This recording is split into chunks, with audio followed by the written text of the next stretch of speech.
안녕하세요. 저는 서울 근교에 살고 있는 30대 후반인 돌싱녀입니다.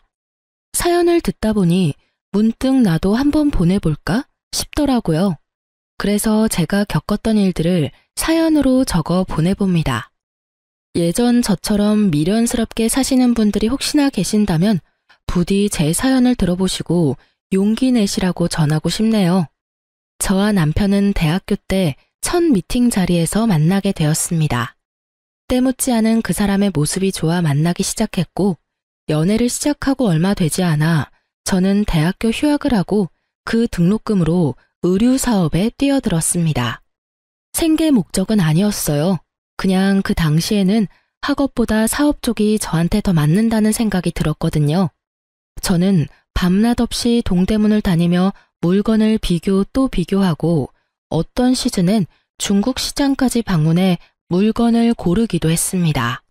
그렇게 노력한 결과 제 쇼핑몰은 자리를 잡았고 그때부턴 수입도 꽤 되더군요. 자기는 공부만 열심히 해. 돈은 내가 벌 테니까. 자기야, 진짜 고마워. 내가 꼭 합격해서 호강시켜 줄게. 가난한 집안의 장남인 남편은 홀어머니를 모시며 공무원을 목표로 공부하고 있었고 그의 꿈에 저도 힘을 보태고 싶었어요. 그런 저를 보며 부모님은 혀를 찼지만 저는 그만큼 남편을 사랑했어요. 결국 남편은 2년 만에 합격했고 저희는 양갓집에 결혼하겠다고 알렸어요. 남편의 집에선 겹경사라며 기뻐했지만 우리 집에선 반대가 심했어요. 저희 부모님은 금액은 많진 않지만 공실이 없는 건물 두 채와 지방의 땅도 조금 가지고 계셨거든요. 하지만 남편은 가난한 집안의 장남이니 탐탁치 않은 것이 당연했어요.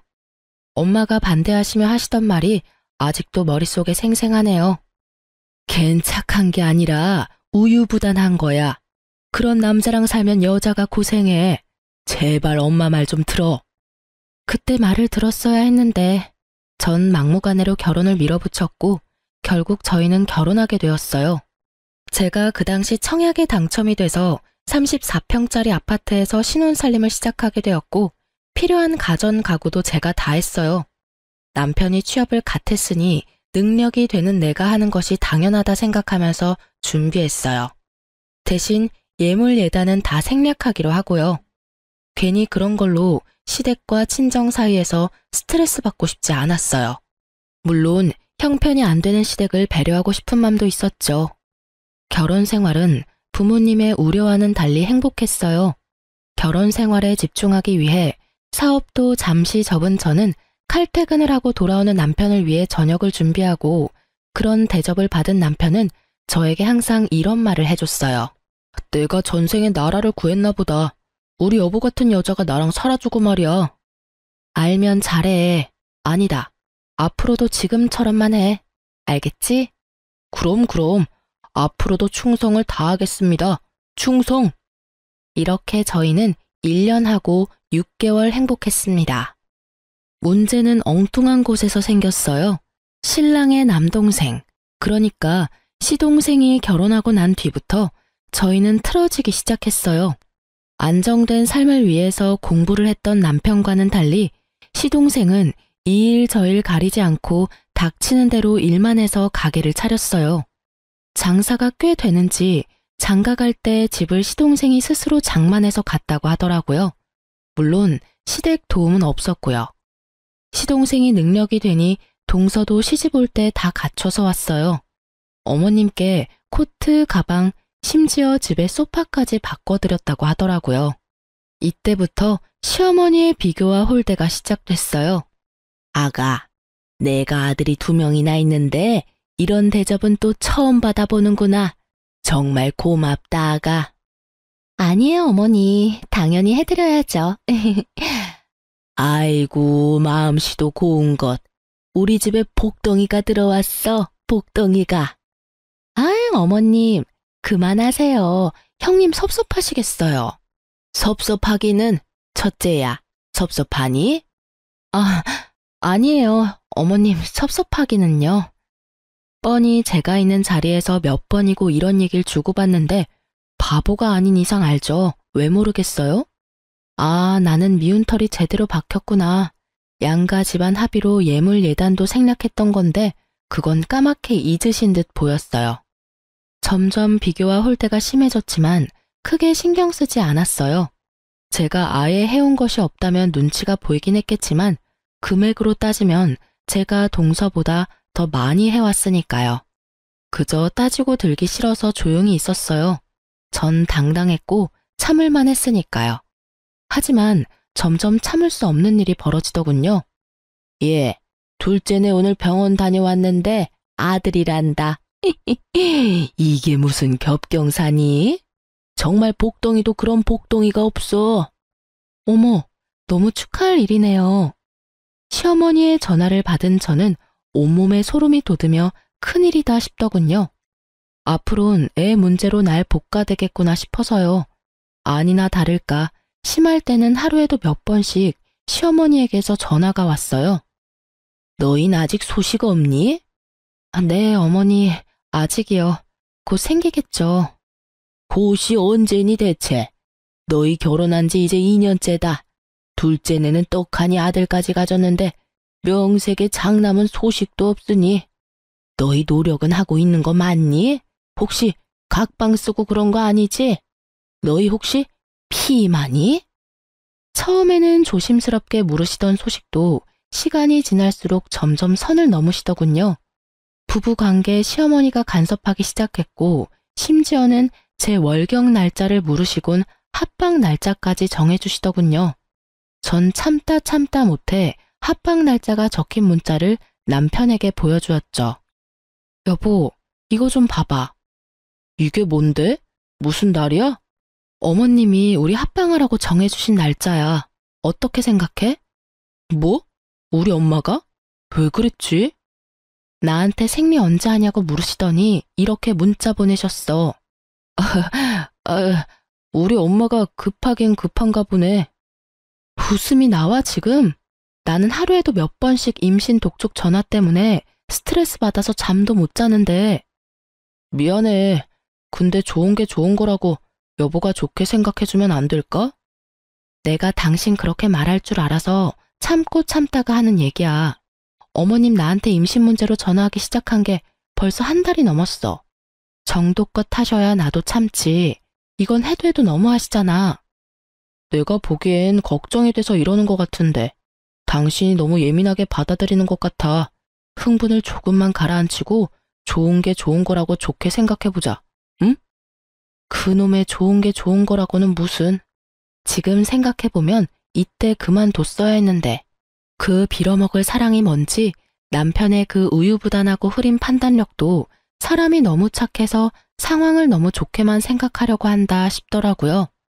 평소라면 그냥 넘어갔겠지만 다른 것도 아니고 임신 문제이기에 더 확고하게 제 생각을 말해야겠다고 생각했어요. 시어머니가 선을 넘기도 하셨고요. 예민? 내가 예민해? 입장 바꿔서 생각해봐.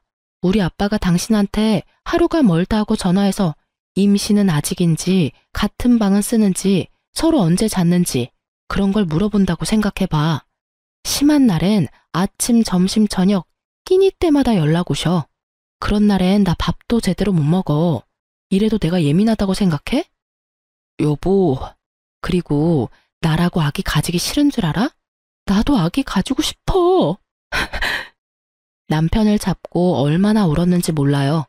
그간의 서러움이 한 번에 밀려오면서 진짜 어린아이처럼 울었어요. 난 엄마가 당신한테 이렇게까지 하는 줄 꿈에도 몰랐어. 미안해. 내가 더 신경 썼어야 했는데 내가 어떻게 할까? 어떻게 하면 될까? 아, 당신이 말했던 병원이라도 갈까? 가자.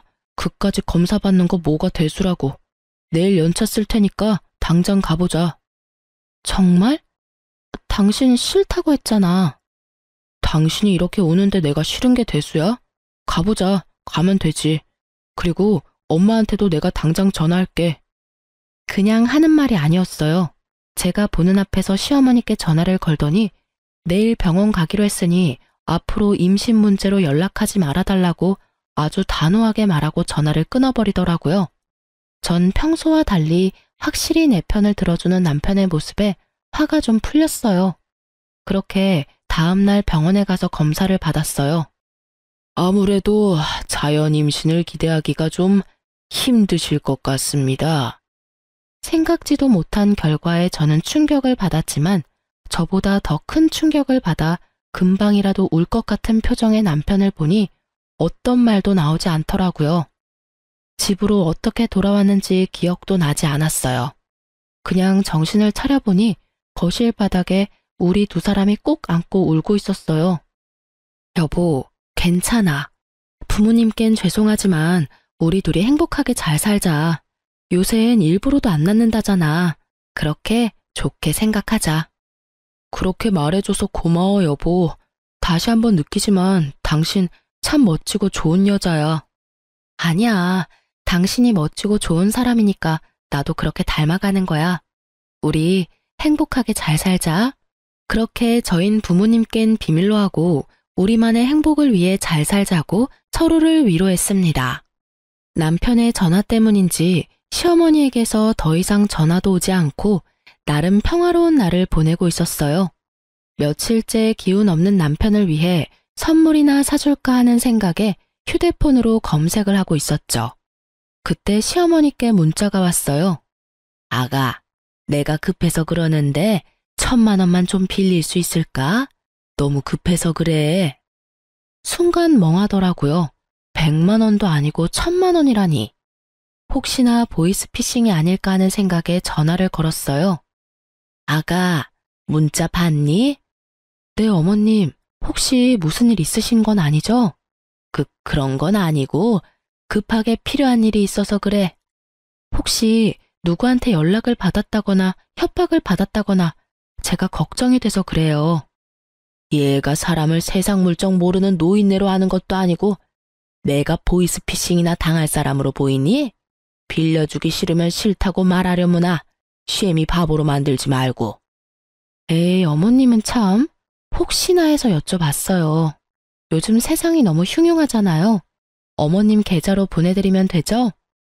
그럼 내 계좌로 보내주면 되지. 네, 어머님, 지금 보낼게요. 확인해 보세요. 금액이 너무 커서 부담스럽긴 했지만 며칠 전 적금 탄 것도 있고 해서 빌려드렸어요. 임신 문제도 좀 걸리기도 했고요. 고맙다는 말 한마디 듣지 못했지만 많이 급하셔서 인사도 잊으셨나 보다 했어요. 물론 남편에게도 따로 말을 하지 않았어요. 굳이 숨길 일도 아니지만 그렇다고 먼저 말을 꺼내기도 좀 그랬어요. 괜히 생색내는 것처럼 들릴까 봐서요. 그러던 어느 날 시어머니가 오랜만에 연락을 주셨더라고요. 저는 벌써 돈이 생기셨나? 의아했어요. 네, 어머님. 예, 둘째가 글쎄 입덧이 심해서 아무것도 못 먹고 있다지 뭐야. 그래서 말인데 너 장 좀 봐서 둘째 내로 좀 와. 와서 나랑 같이 음식 좀 하자. 온 김에 오랜만에 얼굴도 보고 밥도 같이 먹고 얼마나 좋아? 둘째네 어딘지 알지? 그럼 바로 장 봐서 오려무나. 어머님? 어머님! 전 그렇게 끊어진 전화를 보며 황당함에 웃음이 나더군요. 빌려드린 돈 얘기는커녕 장을 봐서 오라니. 저를 파출부라고 여기는 기분이 들었어요. 이런 걸 보고 일종의 가스라이팅이라고 할까요? 워낙 좋은 게 좋은 거라는 남편의 말을 듣고 살다 보니 어느새 저도 그렇게 살고 있더라고요. 호구되는 줄도 모르고요. 어쨌든 저는 출산 경험이 있는 친구들에게 전화를 돌려 입덧에 좋은 음식을 묻고 물어 되는 대로 다 사들고 동서내로 갔습니다. 낑낑대며 양손 가득 자신이 먹을 먹거리를 사들고 온 저를 보고 동서는 달려와서 돕기는커녕 소파에 떡하니 앉아 고개만 까딱거리며 인사를 하더군요. 형님, 오셨어요? 어머님은? 화장실 가셨어요. 여전히 앉아서 대답만 하는 동서를 보며 당장이라도 장봐온 것을 다 내팽개치고 한바탕 하고 싶었지만 뱃속의 아기를 생각하며 간신히 화를 눌렀어요. 얼마나 이를 꽉 깨물었는지 턱이 다 아려오더군요. 속으론 참을 인을 되내며 사온 재료를 주방에 두고 거실로 나왔어요. 너무 힘들어서 도저히 바로 요리를 못하겠더라고요. 거실로 나오니 아기 용품이 꽤 보였어요. 아기자기한 것이 저도 모르게 시선이 가더라고요. 아기 용품을 보고 있는데 못 보던 가방이 보였어요. 그냥 딱 보아도 구입한 지 얼마 되지 않은 에르땡땡 가방. 저도 사고 싶었던 가방이라 한눈에 딱 들어오더라고요. 동서, 저 가방 웬 거야? 원래 있었나? 아니요. 어머님이 얼마 전에 출산 선물이라고 미리 사주셨어요. 예쁘죠? 뭐? 어머님이? 네. 출산 선물로 뭐 갖고 싶냐고 물으시길래 그냥 가방이라고 했을 뿐인데 이렇게 비싼 가방을 사오셨더라고요. 어머님 진짜 대단하시지 않아요? 이렇게 비싼 가방까지 기대한 건 아니었는데. 그러니까 형님도 얼른 아들 하나 낳아요. 장손 출산 선물은 얼마나 대단하겠어요? 저는 아무 말도 들리지 않았습니다. 오로지 가방만 눈에 보이더군요. 아니, 정확히는 제가 빌려드린 1,000만 원과 그 가방이 겹쳐 보이더군요. 그렇습니다. 어머님이 저에게 급히 빌려간 1,000만 원은 알고 보니 동서 가방을 사는데 쓰였더군요. 시댁엔 저만한 가방을 사줄 만한 돈이 절대 없다는 걸 알기에 더 생각해 볼 필요도 없이 제 돈이었어요. 화가 머리끝까지 차올랐지만 정신줄을 꽉 잡고 있었어요.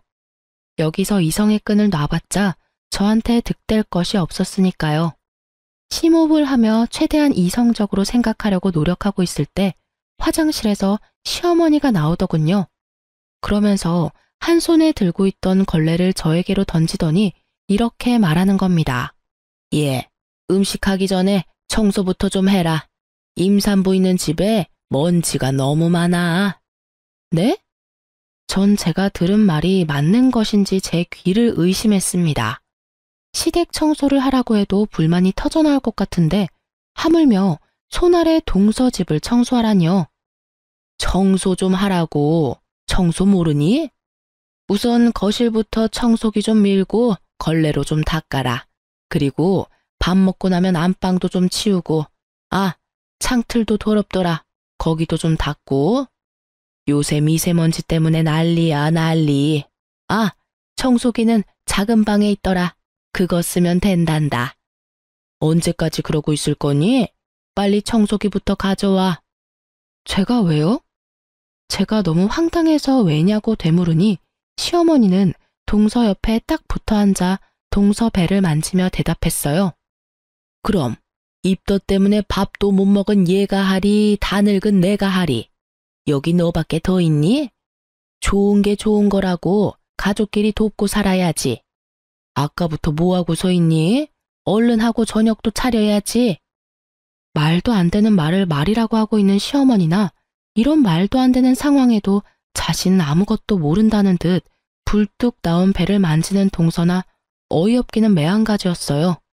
시어머니의 닥달에도 제가 움직이지 않고 가만히 있자 언성을 더 높이며 말하더군요. 그러게 진작 아들 하나 낳았으면 이런 일은 없었지. 어디서 저런 모질한 게 우리 집에 들어와서 집안 대를 끊어놓고 있어? 애를 못 낳으면 이런 일이라도 해야지. 지금에야 하는 말이지만 네가 우리 집에 시집와서 한 게 뭐가 있니? 그 말을 듣는데 순간 정신이 번쩍 들더라고요. 저는 바로 휴대폰을 꺼내 남편에게 전화를 걸었습니다. 지난번과 같이 나는 정말 몰랐어 라는 변명의 기회 따위 주지 않기 위해서요. 여보세요? 여보, 당신 혹시 내가 어머님께 1,000만 원 빌려드린 거 알아?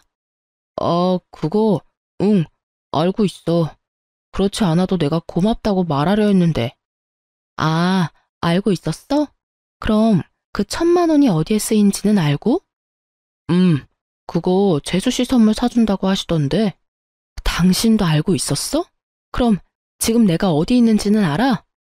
당신 지금 재수씨하고 엄마하고 같이 있는 거 아니야? 엄마가 나도 그리로 오라 그래서 지금 가는 중인데 거의 다 와가. 그럼 내가 여기 파출부짓거리나 하려고 끌려온 것도 알고 있겠네? 파출부짓이라니. 남의 집 와서 청소하고 음식하면 파출부지. 다르게 표현할 말이 있어? 있으면 말해보던가. 남이 아니라 가족이잖아. 가족끼리 서로서로 돕고 살아야지. 서로서로 돕는 게 아니라 나만 도우니까 이 사달이 나는 거야. 아직도 모르겠어? 여보, 말이 좀 심하다. 내 말은 심하고 지금 내가 처한 상황은 안 심하니? 일단 끊어. 와서 얘기해. 전화를 끊고 나니 더 화가 나더라고요. 이런 것도 남편이라고. 내 커리어는 다 접어두고 그야말로 헌신적으로 내조만 하며 살았는데 돌아오는 것은 이따위 취급이라니. 그야말로 온갖 정이 뚝 떨어지더라고요. 이 사태를 어떻게 해야 이 화가 풀릴까? 머릿속으로 5만 가지 생각이 오가는 그 순간 동서가 한마디 하더군요. 형님, 지금 어머님 앞에서 무슨 짓이에요? 짓? 저는 그야말로 이성의 끈이 끊기는 소리가 들리며 오히려 정신이 맑아졌어요. 전 바로 제 발밑에 던져진 걸레를 집어들고 동서의 얼굴로 냅다 던져버렸습니다. 야, 너 임신한 게 유세냐? 입덧해서 밥 못 먹고 청소를 못하면 친정엄마를 부르던지. 그것도 안 되면 돈 주고 사람을 부르면 될 일이지 어디 사람을 오라가라 해? 저의 말과 행동에 적잖게 놀란 동서는 걸레가 닿았던 얼굴을 닦아대며 저를 노려볼 뿐 아무 말도 못하고 있었고 시어머니는 벌떡 일어나 막말을 하기 시작하더라고요. 시집 올 때 몸뚱이 하나 가지고 와서 내 아들이 벌어다주는 돈이나 펑펑 쓰면서 놀고 먹는 그런 주제에 어디서 니까짓 게 큰 소리야? 전 치사하고 더러워서 끝까지 하고 싶지 않았던 말을 하기로 했습니다. 어쩌겠어요. 새까맣게 잊으신 것 같으니 제가 다시 일깨워 줄 수밖에요. 어머님, 제가 진짜 치사해서 이런 말 안 하려고 했는데 기억 안 나시는 것 같으니까 말씀드릴게요. 그래, 무슨 말인지 어디 한번 말이나 드러나 보자. 저 시집 올 때 몸뚱이만 가지고 오지 않았고요. 집, 가전, 가구, 심지어 지금 어머님 아들이 타고 다니는 그 차까지 제가 다 해서 왔고 다 제 명이에요. 거기에 어머님 아들 돈은 단 1원도 안 들어갔어요. 제가 예단으로 들고 온 것만 해도 억 단위인데 전 예물은커녕 봉투 하나 구경하지도 못했네요. 그리고 어머님 아들 월급으론 저 펑펑 쓰고 놀지도 못해요. 전 제가 모아뒀던 돈이랑 투자했던 돈으로 놀아요, 어머님. 그리고 그 돈으로 어머님께 1,000만 원 빌려드린 거고요. 그런데 그 돈으로 어머님은 동서 가방을 사주셨네요. 제 말에 동서는 몰랐던 사실을 알았다는 듯 놀란 눈으로 시어머니와 저를 번갈아가며 보더라고요. 그랬겠죠. 시동생이 가난한 자신의 집안 상황을 제대로 설명했을 리도 없겠죠. 지금 시부모가 살고 있는 집이 겉에서 보기엔 그럴듯했지만 사실 그 집은 자가가 아닌 전세인데다가 그 전세금도 월세로 사는 부모님을 두고 자신들만 좋은 집에 살 수 없었던 남편과 시동생이 마련해 줬던 거니까요. 속 시원하게 내뱉긴 했는데 순간적으로 아, 내가 너무 심했나? 싶더군요. 미우나 고우나 아직은 시어머니고 어른이시니까요. 하지만 그런 저의 고민을 한 방에 날려줄 말들이 시어머니 입에서 흘러나오고 있었습니다. 너 아들 하나 못 낳는 년이 성질만 나빠서는 너 그러니까 아기가 안 생기는 거야. 알아? 너같이 돈만 밝히고 못된 년은 평생 노력해도 임신은 꿈도 못 꿀 거다. 혹여 임신이 된다고 해도 그 애가 멀쩡히 잘 붙어 있겠니? 그 못된 신부에 떨어지고도 남지. 이 나쁜 년. 부모님께도 한 번도 들어본 적 없는 욕과 저주 섞인 말을 듣고 저는 생각했습니다. 사실을 밝혀야겠다고. 이런 사람에게 더는 배려할 필요가 없다고 말입니다. 아니요. 저는 충분히 아기 낳아드릴 수 있는데 어머님 아들이 고자라서 아기를 못 낳아드려요. 제가 문제가 아니라 어머니 아들이 문제라고요. 무정자증이라고 아세요? 어머님 아들이 무정자증이래요. 그렇습니다. 병원에서 저희가 들은 말은 남편이 무정자증이라 임신이 어려울 것이라는 결과였습니다. 저는 남편을 너무 사랑했기에 모든 것을 그냥 받아들였습니다. 저에겐 있지도 않은 이세보단 남편이 우선이었고 자신에게 문제가 있으니 다시 임신 얘기가 나오면 남편이 중간 역할을 잘해줄 것이라 믿었으니까요. 그래서 다 비밀로 하고 그냥 묻고 지나가려 했는데 이렇게 나오니 더는 숨길 필요가 없겠더라고요. 뭐가 어쩌고 저째? 네가 이제 하다 별 거짓말도 다 하는구나. 아들 가진 둘째가 부러우면 부럽다고 말해. 잘난 것도 하나 없는 년이 어디서 거짓말이야? 못된 년, 나쁜 년. 할 말 못할 말이 따로 있지 어디서 그딴 거짓말을? 말에 반은 욕설인 그 사람을 보며 전 더 이상 어머니라 부르기도 싫어졌네요. 그래서 더 눈을 똑바로 뜨고 말했어요. 아줌마, 그럼 잘난 동서랑 평생 사세요. 네? 이 잘난 것 하나 없는 년은 이만 사라질 테니까요. 제 말을 들은 동서는 너무 놀라 두 손으로 입을 틀어막았고 시무는 저를 한 대 칠 기세로 다가왔어요. 저는 때릴 테면 때려보라는 심보로 가만히 서 있었고요. 그런데 갑자기 시무가 바닥에 주저앉아 대성통곡을 하는 것이 아니겠어요. 저를 잡아 죽일 듯 하던 기세는 온데간데 없고요. 저는 당황스러워 바닥에 주저앉은 시무를 보고 있었어요.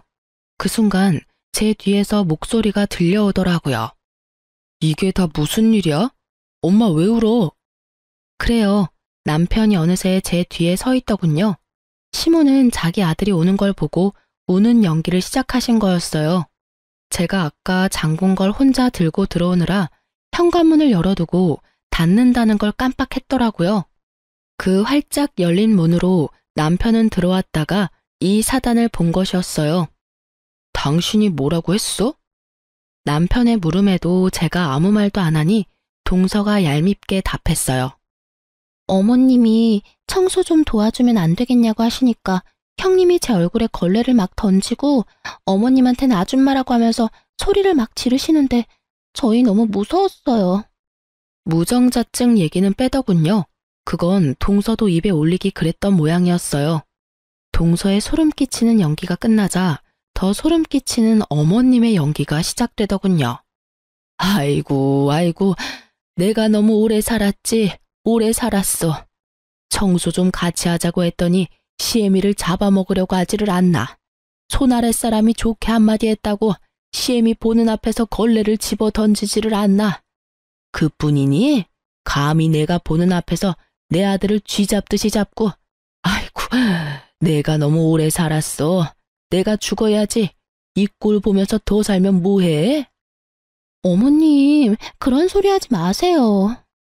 막장 드라마에서 보던 장면이 눈앞에 펼쳐지자 할 말은 사라지고 넋을 놓고 보고만 있게 되더라고요. 그러면서 이때껏 저런 사람들을 가족이라고 생각했던 저 자신이 한심스러우면서 상황이 더 명확히 보이기 시작했어요. 아, 이 사람들은 내가 진짜 우습구나, 날 진짜 호구로 봤구나 하고요. 아줌마? 당신 진짜 그랬어? 실망 가득한 눈빛으로 저에게 말하는 남편을 보며 저는 신랄 같은 희망마저 사라졌어요. 그랬어. 제정신이야? 왜 그랬어? 당장 사과 못해? 내가 왜 사과를 해? 당신 날 몰라? 내가 이렇게까지 하는 데는 그 이유가 있을 거란 그런 생각은 못하는 거야? 이유? 그래, 이유나 좀 알자. 당신 도대체 왜 이래? 엄마가 당신한테 돈 빌려서 가방 사준 것 때문에? 그깟 1,000만 원이야 다시 벌면 되는 거고 돈은 엄마가 다시 갚는다잖아. 그리고 우리가 그 돈 없으면 죽어? 그것도 아니잖아. 뭐? 그리고 장봐 와서 밥 좀 해주면 안 돼? 다른 사람도 아니고 임신한 가족이 입덧 때문에 밥도 못 먹고 있다는데 많이 양보해서 우리 엄마가 너무 심했다고 치자. 그렇다고 시어머니한테 아줌마라고 하는 게 제정신으로 할 수 있는 말이야? 당신 이런 사람이었어? 저는 더는 말할 가치를 못 느끼겠더라고요. 입 아프게 말해봤자 알아들을 사람으로도 안 보였고요. 그래도 할 말은 해야지. 이것까지 참았다간 병이 생길 것 같아 겨우 입을 열었습니다. 내가 제정신이 아니었네. 그러니까 일단 호구짓이나 하고 있지. 뭐? 호구짓? 가족끼리 돕는 게 호구짓이야? 그렇게 가족 돕는 게 좋으면 네가 와서 하지 그랬어. 엄연히 따지면 난 가족도 아니잖아. 그리고 와서 음식하는 건 내 몸이고 내 손인데 왜 네가 된다 안 된다를 판단해? 네가 된다고 하면 나는 당연히 와서 청소도 하고 음식도 해줘야 해? 웃기지도 않아, 진짜. 그깟 1,000만 원. 1,000만 원은 당신 돈이야? 내 돈이야. 그리고 그깟이면 네가 빌려주지 그랬어. 아, 너한텐 1,000만 원은 고사하고 500도 없지? 야, 너 진짜 말 다 했어? 아니, 아직 중요한 말을 못했어. 우리 이혼해. 난 더는 이런 취급받으면서 너랑 살 생각 없어. 그러니까 잘난 너희 가족끼리 잘 먹고 잘 살아. 당신 후회할 짓 하지 마. 후회? 참나. 큰 착각하는 것 같아서 하는 말인데 나 당신한테 손톱만큼도 미련 없어. 오히려 나 지금 기뻐.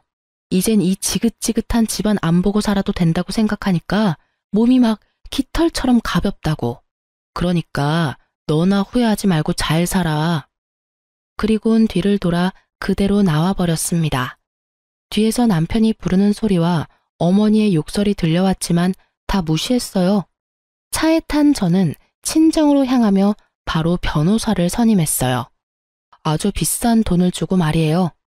전 될 수 있으면 빠르고 통쾌하게 이혼하고 싶었거든요. 친정에 도착한 저는 최대한 한쪽에 치우치지 않으려 노력하며 상황을 부모님께 설명했습니다. 한참 동안 듣고 계시던 부모님이 말씀하셨어요. 우리 딸 많이 힘들었겠네. 따뜻한 부모님의 목소리를 듣는데 왜 그렇게 눈물이 나는지 저는 오랜만에 부모님 품에 안겨 울었어요. 진작 엄마 말 들었으면 이런 일도 없었을 텐데. 미안해 엄마. 말 안 듣고 고집 부리다가 이런 꼴이나 보이고. 눈물 콧물 범벅이 되어 말하는 저를 보며 엄마가 머리를 쓰다듬어주며 말하셨어요. 딸, 이런 꼴이면 어떻고 저런 꼴이면 어때? 넌 여전히 엄마 아빠가 사랑하는 딸인데. 내 딸이 경험하지 않았으면 했던 일이긴 하지만 어쩌겠어? 이미 우리 딸이 다 보고 듣고 경험해버린 걸. 그러니까 앞으로는 그 경험을 밑거름 삼아 더 좋은 길로 나아가면 되는 거야. 알겠어? 그리고 이 말을 깜빡했는데 잘했어 우리 딸. 그런 취급받으면서 결혼 생활을 이어나갈 필요 없어. 그럴 땐 그냥 박차고 나와서 새롭게 시작하면 돼. 비록 그 길이 힘들고 험할지라도 넌 다 이겨낼 수 있어. 우리 딸은 충분히 용기 있고 현명한 사람이니까. 그런 널 엄마 아빠는 믿어. 그러다 너무 힘에 부치는 날엔 오늘처럼 엄마 아빠한테 와서 잠시 쉬었다가 엄마 아빠는 언제나 여기서 기다리고 있으니까. 알겠지, 딸? 고마워요. 부모님을 만나보니 확실히 알겠더라고요. 저는 사랑받아 마땅한 사람이라는 것을요. 그동안 전 미련하게도 그 중요한 사실을 잊고 살았더라고요. 그간의 상처를 씻어낸 저는 변호사를 만나 상담을 진행했어요. 상담 결과 집, 차 등 제가 결혼할 때 마련했던 것은 당연히 다 제 것이고 유책 배우자는 신랑이니 위자료까지 받을 수 있다고 그러더군요. 아, 물론 빌려준 1,000만 원도 주고받은 문자가 명백한 증거가 되어 당연히 받을 수 있고요. 시어머니의 욕설과 저주에 가까운 발언은 증거나 증인이 없어 고소가 힘들 거라고 했어요. 녹음해야 했는데 그럴 정신도 없었고 동서가 증인으로 나설 일은 없을 테니까요. 위자료가 그렇게 많진 않았는데 워낙 가진 것이 없으니 빈털터리가 될 상황에 놓인 남편과 시댁 식구들이 동시에 찾아와 싹싹 빌더군요. 여보, 내가 잠시 정신이 어떻게 됐었나 봐. 당신이 나한테 어떻게 했는데. 내가 엄마 오는 걸 보고 그만 너무 흥분을 해서 미안해. 당신 기분부터 풀어줬어야 했는데. 그래, 아가, 내가 미안하단다. 나는 아기 걱정에 그만 내가 너무 심했어. 사과하마. 형수님, 죄송해요. 저라도 말렸어야 했는데. 형님, 화푸세요. 제가 임신 때문에 너무 예민해져 있어서 버릇없게 굴어서 죄송해요. 이미 떠난 마음은 그 어떠한 말로도 돌아오지 않더라고요. 잘못을 비는 모습도 진심으로 느껴지지 않았고요. 그저 어떻게 하면 이 지긋지긋한 상황을 끝낼 수 있을까? 이 생각뿐이었습니다. 그래서 저는 뭐 아니면 도라는 마음으로 아무것도 녹음되지 않은 휴대폰을 들이밀며 말했습니다. 당장 다들 돌아가 주세요.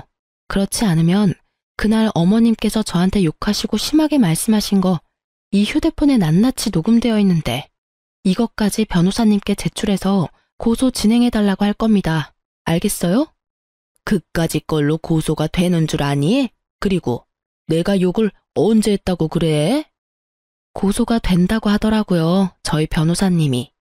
그래서 하는 김에 같이 고소하려다가 그래도 살았던 정이 있어서 고소는 하지 않겠다고 했는데 제가 또 실수한 것 같네요.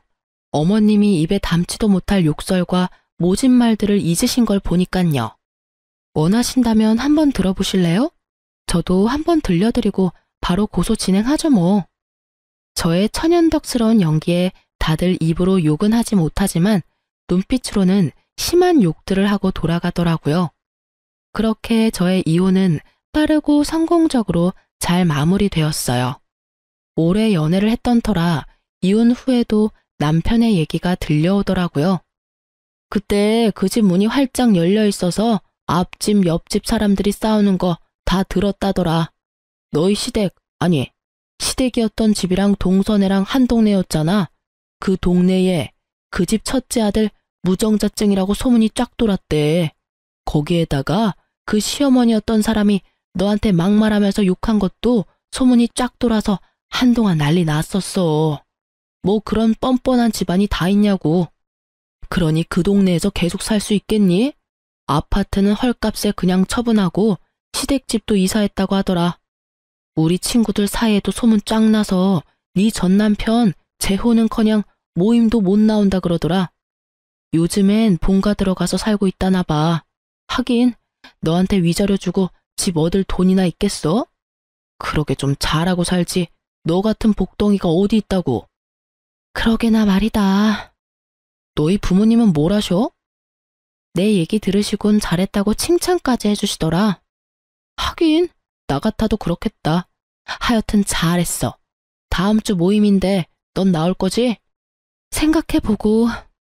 전부 네 편이니까 불편하게 생각하지 말고 편하게 와서 밥이나 먹고 가. 알겠지? 알겠어. 고마워. 신경 써줘서. 별 말을 다 한다. 다음 주에 봐. 자기 일처럼 통쾌해하며 제 복수의 끝을 알려주는 친구의 전화 덕에 전 비로소 발을 뻗고 잤답니다. 여기서 끝이냐고요? 아니요. 이혼 절차가 마무리되고 한 달도 지나지 않은 어느 날 동서가 찾아왔더라고요. 형님, 제발 다시 한번 생각해 주시면 안 될까요? 제가 잘할게요. 동서, 이러지 마. 형님, 제발요. 이러다가 어머님은 물론이고 아주버님까지 모시고 살게 생겼어요. 저 좀 살려주세요. 역시는 역시였습니다. 사람 쉽게 변하는 게 아니더군요. 저한테 미안해서 온 것이 아니라 자신이 가난한 집안을 다 떠맡게 생기니 호구 같은 제가 필요해서 왔던 거더군요. 저는 뱃속의 아기를 생각해 좋게 보내려 했건만 하는 행실을 보아하니 말로는 곱게 보내긴 힘들어 보였어요. 그래서 나보고 다시 그 집구석으로 들어가서 또 그렇게 호구 잡히고 살라는 말이야? 동서, 양심이 있어 없어? 어떻게 나한테 그런 말을 해? 그리고 동서 나한테 어떻게 했는지 잊었어? 나 더는 동서뿐 아니라 그 집안 사람이랑 말도 섞기 싫으니까 당장 돌아가줘. 제가 진짜 잘못했어요. 형님, 이렇게 빌게요. 앞으로 형님 말이라면 뭐든 다 듣고 잘할게요. 결국 동서는 무릎까지 꿇고 빌며 울더라고요. 배는 만삭인데 그런 몸으로 그러고 있으니 난감했습니다. 안쓰럽고 이런 것이 아니라 일으킨다고 잘못 건드렸다간 또 무슨 일이 생기는 거 아닌가 하는 생각에요. 그래서 전 우는 동서를 손끝 하나 대지 않고 경찰에 신고했습니다. 임산부라는 사전 설명도 했고요. 몇 분 뒤 여경분들이 오셔서 동서를 데리고 가더라고요. 그리고 그날 저녁 소식을 들은 남편이 찾아왔더라고요. 야, 너 이렇게 독한 여자였어? 어떻게 임신한 사람을 경찰에 신고할 수가 있어? 이 정도 되는 여자니까 곱게 경찰 불러서 돌려보낸 줄이나 알아. 다른 여자 같았으면 질질 끌어다 내쫓았어. 알아? 너 진짜 독하다. 너 때문에 재수 씨는 이혼한다고 짐 싸들고 나가버렸고 우리 엄마는 그 충격에 쓰러지셨어. 어떻게 책임질 거야? 동서가 집을 나갔어? 하긴 그간의 한 짓거리를 보면 그러고도 남겠다.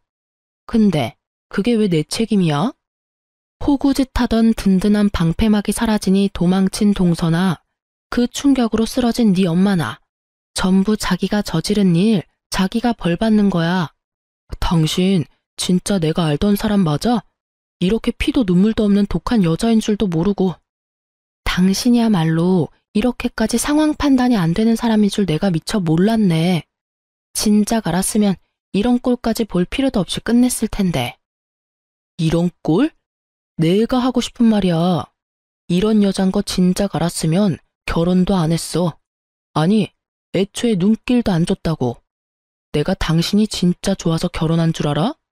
우리 가족한테 잘하는 모습에 그냥 결혼한 거야. 거기에다 합격했다고 버리기엔 당신이 너무 불쌍했거든. 내가 바보였지. 이럴 줄 알았으면 그냥 그때 헤어지고 딴 여자 만나는 건데. 저는 그 순간 남편 뺨을 때려버렸습니다. 웬만해선 손도 대기 싫었지만 도저히 화가 나서 참을 수가 없더라고요. 참 고맙네. 그나마 남아있던 미운 정도 다 털어내게 해줘서. 그리고 방금 한 대 맞은 거 신고하고 싶어도 조금만 참아. 내가 아까 불청객 왔다고 신고해서 경찰들이 곧 올 거거든. 그때 신고하든가 말든가. 나도 할 말 많은데 참고 있으니까 아주 이참에 개싸움 해보자고. 저한테 한 대 맞은 충격 때문인지 할 말이 없어서인지 남편은 아무 말도 행동도 하지 않더라고요. 그때 타이밍 딱 맞춰서 출동하신 경찰분들이 남편을 데리고 가면서 저와 남편과의 인연은 완전 끝이 났어요.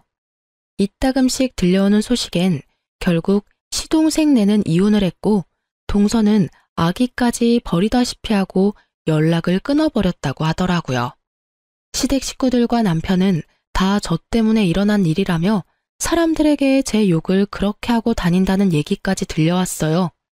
전 얼굴도 들고 다니지 못하게 남편 회사에도 소문을 쫙 내버릴까 하고 잠시 고민했지만 그러진 않았어요.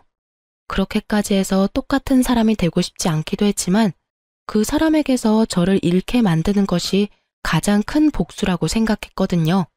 저는 정말 지긋지긋한 신혼집도 팔고 새 보금자리를 얻었어요. 거기에다 이혼할 때 받은 위자료에 제 돈을 조금 더 보태서 오프라인 매장도 차리고요. 이제 다시 제 삶을 잘 살아보려고요. 비록 돌싱녀지만 제가 능력이 있고 자신감도 있으니까 괜찮은 맞선 자리가 계속 들어오더라고요. 정말 이혼이 흠이 아닌 시대가 오긴 했나 봐요. 당장은 아니지만 빠른 시일 내에 연애도 해볼까 합니다. 오늘이 내 생애 제일 젊은 날이라고 하잖아요. 제일 젊고 예쁜 오늘을 지난 날만 떠올리면서 살 수는 없으니까요. 제 긴 사연을 듣고 계신 분 중에서 미련했던 저같이 살고 계신 분이 있다면 말씀해드리고 싶어요. 이혼이 꼭 정답은 아니지만 그렇다고 흉도 아니에요. 아내란 이유로, 며느리란 이유로 정당하지 않은 대접과 그것을 당연하게 여기는 사람들에게 주눅들지 마세요. 당당해지세요. 누군가에게는 둘도 없는 자식이자 대접받고 사랑받아 마땅한 사람입니다. 그럼 지금까지 제 긴 사연 들어주셔서 감사합니다. 좋은 하루 되세요.